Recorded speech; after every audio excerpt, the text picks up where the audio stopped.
It's like a punch in the gut every time.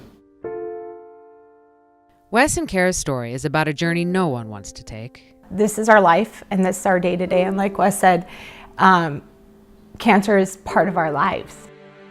2.5 years ago, Wes was diagnosed with stage 1 melanoma and underwent surgery to remove it. 1.5 years later, Wes found a lump in his incision, and it was confirmed that cancer was not only back, it was now stage 3. My world crashed down. He's my world and my rock. I'm exhausted.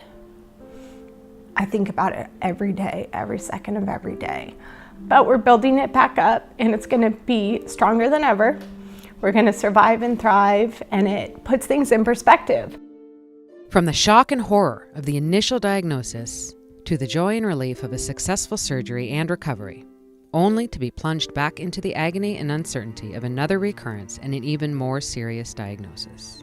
You're scared. I was scared, and you get that feeling of wondering what's going to happen. I couldn't believe it was us.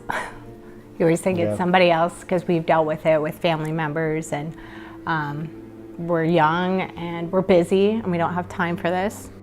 Meet Dr. Anthony Rebus, President-elect of the American Association for Cancer Research and a leading researcher for melanoma. Dr. Rebus received grants from the Melanoma Research Foundation to help fund clinical trials and research.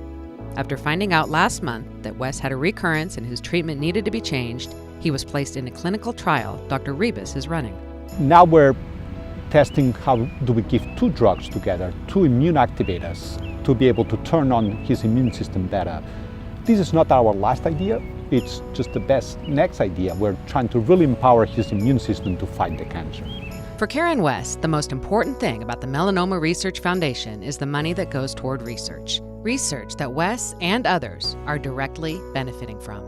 The foundation also provides emotional support through events like the Miles for Melanoma Run. I know when I walked in, I don't know about you, but I just looked around and all of these people were going through the same thing as us, and it was the first time I felt a sense of community.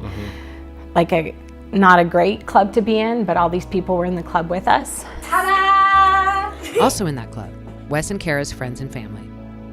Her mom and Wes are very close. They're 2 adorable kiddos, whom Kara describes as her strong, smart, silly kids.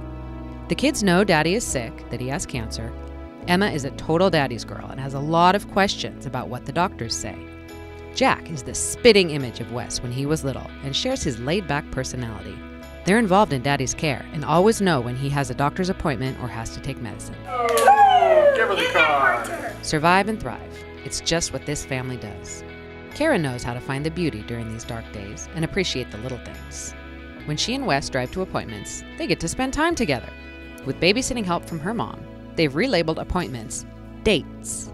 And there's no kids needing things or complaining or whining. It's actually pretty nice, and we'll go early and have lunch, and we'll do some day drinking because we're gonna be there for a while. Also in Wes and Kara's club, her work family at Nike. When surgery conflicted with a meeting, Kara's manager flew from Portland to conduct it. The Swoosh family has been a phenomenal support, sending meals, cookies, providing doctor recommendations. The Nike family takes care of each other. You do what the doctor tells you, and you treat it, and you be preventative, and you spread the word. We have an amazing life. Family is the most important thing. It's true. It's always on our minds, but we'll be in remission after this treatment.